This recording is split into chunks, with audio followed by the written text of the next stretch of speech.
आवेदन दिया है। एक फरियादी के रूप में मैंने आवेदन दिया है और हमारे Azad Samaj party, Bhim army, OBC महासभा, गुर्जर महासभा, दलित पिछड़ा समाज संगठन सबने एक ज्ञापन भी दिया है। धीरेन्द्र शास्त्री की यात्रा रोकने के लिए एक ज्ञापन दिया है जो महामहिम राष्ट्रपति के नाम है, जो इनके द्वारा जाएगा। लेकिन हमने जो आवेदन दिया है वो एक प्रार्थी के रूप में दिया है। जब मैंने राष्ट्रपति जी को चिट्ठी लिख के धीरेन्द्र की गैर संवैधानिक यात्रा रोकने की मांग की थी तो इतना वो बौखला गए कि उन्होंने हरियाणा में सार्वजनिक मंच से हजारों लोगों के बीच में और धमकी देने का काम किया कि ठठरी बाहर देंगे और देख लेंगे। तो ठठरी बाहर देंगे और देख लेंगे में मेरा ऐसा मानना है कि जान से मारने की धमकी है। तो इसलिए धीरेन्द्र कृष्ण पे, शास्त्री तो मैं नहीं कहूंगा क्योंकि मुझे लगता नहीं शास्त्रों का ज्ञान होता तो ऐसी भाषा नहीं बोलते। तो धीरेन्द्र कृष्ण पे तत्काल प्रभाव से FIR दतिया की पुलिस करे।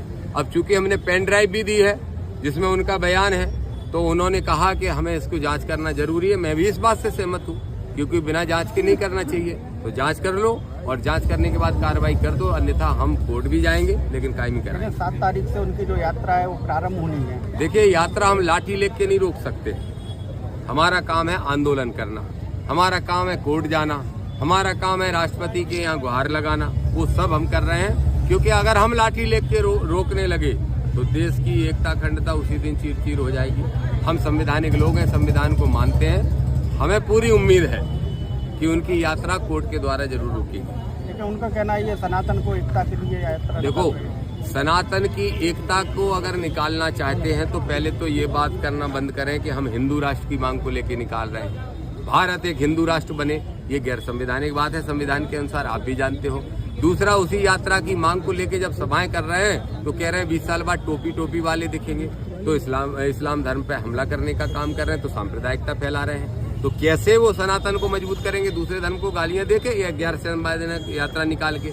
और अगर सनातन को मजबूत ही करना चाहते हैं तो जैसे हमारे विधायक जी बता रहे थे, ढेर घटनाएं हो रही हैं जातिगत, आप सबको भी मालूम है। कहीं कुशवाहा को पैर धुला के पिलाया जा रहा है, कहीं जाटव को पेशाब चटाई जा रही है, कहीं पे दुष्कर्म हो रहे, रेप हो रहे हैं, उनके अड़ोस पड़ोस के जिलों में हो रहे हैं। उस पर धीरेन्द्र शास्त्री बोले क्या? तो कौन सा सनातन एक करना चाहते हैं?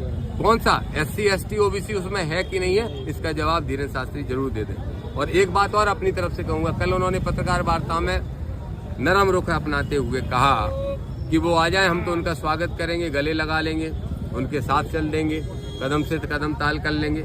मैं ये कह रहा हूँ, मैं कल आ जाऊंगा धीरेन्द्र शास्त्री जी, मुझे किसी धर्म से, किसी आश्रम से कोई दिक्कत नहीं है। पर सबसे पहले आप स्वीकार कर लो कि आपके यहाँ जो भी इलीगल चीजें हो रही हैं उनको आप करना बंद कर दोगे। सबसे पहले तो गैर संवैधानिक यात्रा को या तो रोको या फिर कहो कि ये हिंदू